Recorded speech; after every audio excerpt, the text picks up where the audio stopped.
welcome to the Deep Dive. Today, we're tackling something pretty unique, a real intersection of space science, economics, even urban planning. We're looking at 3i, the interstellar object, but through this really unsettling lens of the doom loop. Right. It sounds like a strange mix, putting a comet next to financial crises.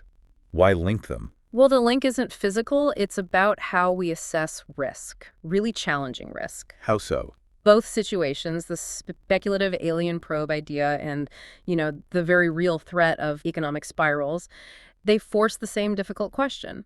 How do you genuinely prepare for something that's, super unlikely but utterly catastrophic if it happens? Ignoring it could be disastrous either way. Exactly. Fatal, even. Okay, so let's unpack this. Our mission today, what we want to get to the bottom of, is threefold. First, the hard science on 3i. What do we actually know? Right, the consensus view. Second, we'll dive into that, let's say, statistically interesting alien technology hypothesis. It's got a lot of attention. The controversial part. And finally, we need to define these three specific doom loops that sources say are threatening stability right now here on Earth, and show why maybe they deserve just as much focus as a visitor from the stars. Let's do it. Okay, starting out there, deep space, 3i. It's the third interstellar object we've confirmed, right? After Oumuamua and Borisov. That's right. Spotted July 2025. The ATLA survey telescope NASA funded picked it up. And the official classification? Is it just a rock, or...? No, scientifically it's pretty clear-cut now. It's an active comet. Active meaning? Meaning we see the classic signs. There's an icy core, the nucleus. There's a coma. That's the gas and dust cloud around it. And crucially, it's developed a tail. We've seen it growing. Okay, so it behaves like a comet from our own neighborhood. And its path. That's key for knowing it's interstellar. Absolutely key. It's on a hyperbolic trajectory. Which means? Think of it like this. It's moving incredibly fast, about 137,000 miles per hour. So fast that the sun's gravity just can't hold on to it. It's swinging by, but it's not staying. Definitely confirming it came from outside our solar system. And it's heading back out. Precisely. A true visitor. And size. Yeah. Any idea how big this thing is? Yeah. Based on Hubble observations back in August 2025, the nucleus is, well, pretty substantial, somewhere between, say, 1,400 feet and maybe up to 3.5 miles across. Wow. But the important question for everyone listening. The safety question. Zero threat to Earth. NASA's very clear on that. Phew. Yeah, its closest approach is still really far out, about 1.8 AU, which is roughly 170 million miles, so plenty of space. Okay, good to know. No need to build a bunker just yet. But scientifically, what's fascinating is what it tells us about, well, everywhere else. That's right. The early analysis, looking at the light signature from the coma and tail, the spectroscopy, suggests its chemical makeup is surprisingly similar to comets born right here in our solar system. So the ingredients are the same out there. It implies that, common planetary formation processes across the galaxy, maybe. It's a pretty big hint. And its activity, that tail, that sublimation in action. Sublimation. Yeah. Right, that's ice turning straight to gas. Exactly. Solar radiation hits the ice, heats it up, and poof, solid to gas, no liquid phase. That's what creates the coma and the tail we're seeing, confirmed by those August observations. Okay, now let's shift gears. The idea that grabbed headlines. 3i might not be natural. It might be, technology, alien technology. Right. This came from that paper by Hibbard, Crowell, and Loeb. High-profile names. But we have to stress they framed it very carefully, didn't they? They did. They called it a pedagogical exercise. Basically a thought experiment in strategic risk assessment. How do you think about an incredibly unlikely but high-consequence event? Not necessarily saying, this is an alien probe. Still, they built a case based on statistics. What were the core arguments? It wasn't one single thing. It was the cumulative effect of several improbable characteristics lining up. Things they argue point towards, deliberate planning. Okay, anomaly number one. The orbital plane. So the object is moving retrograde opposite to the planets. That's weird, but possible.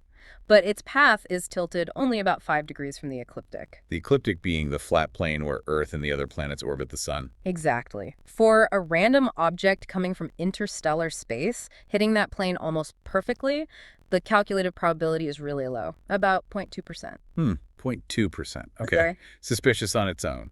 But there was more, right? The flybys. Yeah, this adds to the statistical strangeness. Its path brings it surprisingly close to Venus, then Mars, and then Jupiter. Not hitting them, but relatively close flybys. And the odds of a random object threading that needle past 3 specific planets. Exceptionally low. The paper puts the probability at less than 0.0005%. It starts to look less like chance and more like, well, careful navigation. Okay, so improbable alignment, improbable flybys, and then there's the timing around the sun, the clandestine maneuver. This is maybe the most striking part of their hypothesis. 3I Atlas reaches perihelion, its closest point to the sun, on October 29th, 2025. And right at that moment, it's completely hidden from Earth's view, blocked by the sun itself. That happens sometimes, presumably. It does, but the paper calculates the probability of this specific alignment during perihelion at only about 7%, so another low probability event. And the hypothesis is that this isn't coincidence.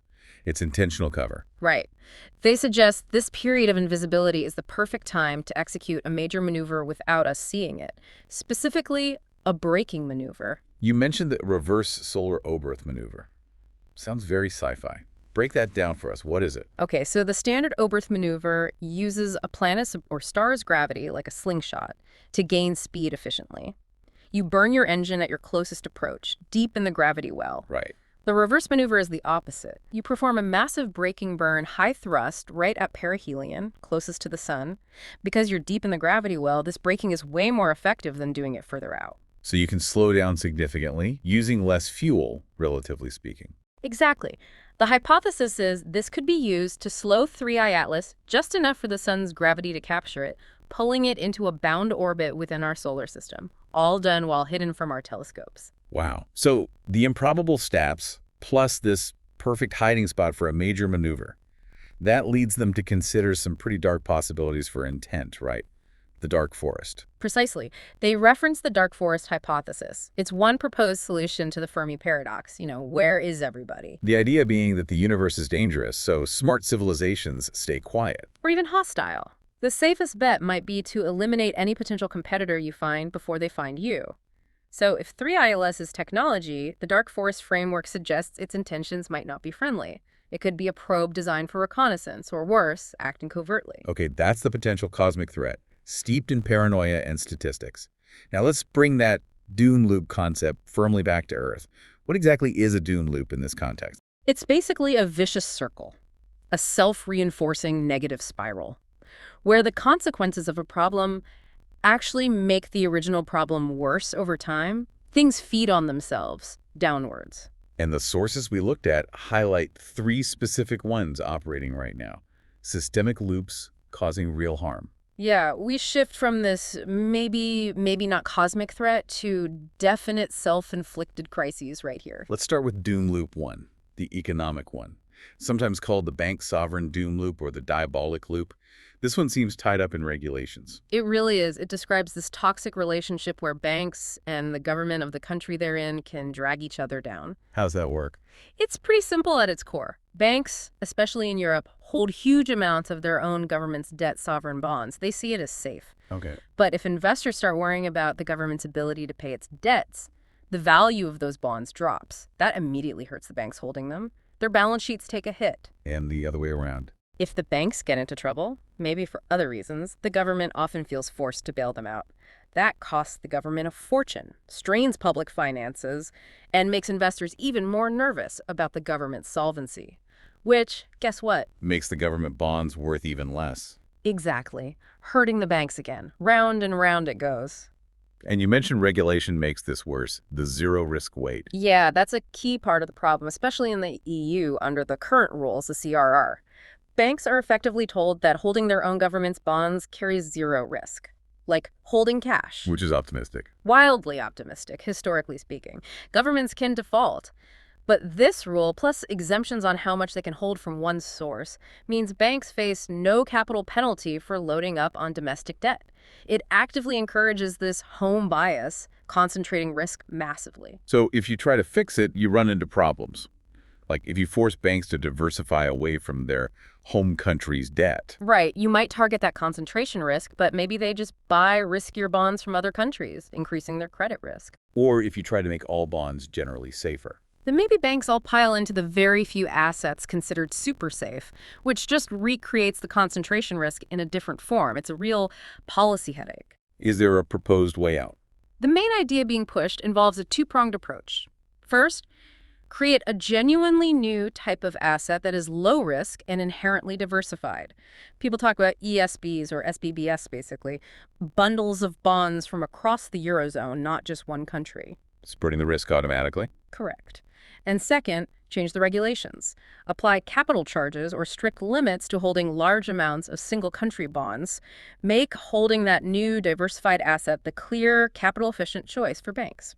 Okay, that's the complex financial one. Yeah. Let's move to Doom Loop 2, the urban spiral. This one feels more tangible, maybe, linked to remote work. Very tangible. This idea, particularly highlighted by economist Steinhun Neuerberg, traces the ripple effects of the shift to remote work on cities. How does that spiral start? It kicks off as more people work from home. This leads pretty directly to commercial office buildings becoming less valuable.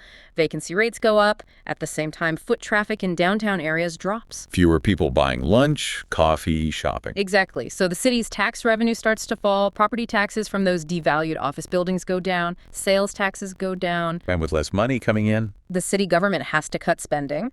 That often means cuts to public services, maybe less frequent public transport, parks aren't maintained as well, maybe cuts to schools or police. Which makes the city less attractive to live in. Precisely. So the quality of life dips, and that encourages more people, especially higher income residents, and businesses to leave the city altogether, which, of course, Reduces the tax base even further, forcing more cuts. The loop continues. it's a slow motion decline in urban vibrancy and livability. Okay, finally, Doom Loop 3, the climate crisis.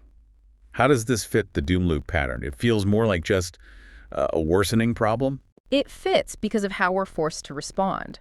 The consequences of climate change, think massive wildfires, unprecedented floods, permafrost thawing, releasing methane, are becoming more frequent and severe. Right. Disasters are escalating. And dealing with those disasters demands enormous resources. Money, political attention, manpower. Think disaster relief funds, rebuilding costs, managing climate refugees. We're constantly putting out fires, literally and figuratively. And that diverts resources from. From tackling the root cause. Every billion spent on cleaning up after a climate-fueled disaster is $1 billion less available for, say, investing in renewable energy, developing carbon capture, or implementing policies to actually cut emissions. So reacting to the symptoms prevents us from curing the disease. Exactly. The immediate crises consume the resources needed for long-term solutions. This allows the underlying problem, the warming climate, to get worse, which guarantees even more severe consequences down the line, demanding even more resources for disaster response. It's a spiral of escalating crises and diminishing capacity to act fundamentally. Those three loops paint a pretty grim picture of risks right here. Let's swing back to Three Achilles for the reality check. Given all the speculation, what's the current scientific bottom line? The overwhelming scientific consensus is still firmly with the natural explanation. It behaves like a comet. And those August observations were pretty key, weren't they? Very key. Confirming the tail growth, confirming the chemical composition similar to our own comets, that directly challenged a core premise of the artifact hypothesis, which partly relied on arguing there wasn't significant cometary activity early on. The activity's there. But the value of that hypothesis, even as a thought experiment, is that it made specific, testable predictions. If astronomers are looking for signs, it might be technology. What are the key things they're watching for right now? What are the crucial dates? Right. The paper laid out some clear markers. The first one is probably the most dramatic: Earth intercept. Meaning a piece of it heading our way. Potentially. The paper calculated an optimal arrival window between November 21st and December 5th, 2025, for any small, fast probe that might have been launched from 3I towards Earth. So astronomers are definitely scanning for anything unexpected coming from that direction in that time frame. Okay, marker 1, unexpected arrival soon. What's the second indicator? The second is more subtle. They're looking for sustained non-gravitational acceleration. Beyond what you'd expect from just the ice sublimating. Exactly. A tiny, persistent push on the object that can't be explained by natural outgassing. The paper estimated the kind of acceleration needed around 5.85 20 astronomical units per day squared, if it were using something like a solar sail, to gently adjust its course, maybe to fine-tune an approach to Jupiter later on. Detecting that would be highly anomalous. So, watching for tiny course corrections. Yeah. And the third, and maybe the most definitive test, it goes back to that hidden maneuver. Precisely. The ultimate test is watching its path after it comes out from behind the sun in December 2025. We look for an anomalous post-perihelion trajectory. Meaning, does it fly out the way gravity says it should? Right. We know its path going in. We know how the sun's gravity should bend that path. If it emerges on a trajectory that's significantly different from the purely gravitational prediction, that would be the smoking gun. Right. It would strongly imply that a major braking maneuver, like that reverse solar oberth, happened while it was hidden from view. That would be very hard to explain naturally. Hashtag outro. It really is a fascinating, if slightly unsettling link, isn't it? Yeah. We started out there with the very low probability but incredibly high impact idea of a potentially hostile visitor from interstellar space. Yeah, 3IT less as this symbol of unknown external risk. And we've ended up looking at these very real, very high probability, high impact risks that are entirely of our own, making these doom loops grinding away at our own systems. The fact that the anxieties word so easily, the idea of a hidden advanced threat from space mapping onto our fears of economic collapse or urban decay. It says a lot about how fragile things feel right now, maybe. Whether the perceived threat is out there or in here, there's this underlying sense that systems could break down. So while the science, let's be clear, strongly points to 3I Atlas being a natural comet, that final test looms large. It does. For all the speculation, the most pressing observational question is quite simple. When 3I Atlas reappears from behind the sun this December, will its trajectory have changed? Will we see that deviation that could confirm a secret maneuver? That's the clearest, most immediate testable prediction from that whole provocative hypothesis. A real moment to watch. Indeed. A very compelling place to leave it. Thank you for walking us through both the cosmic possibilities and the terrestrial troubles today. My pleasure. And thank you for joining us for the deep dive.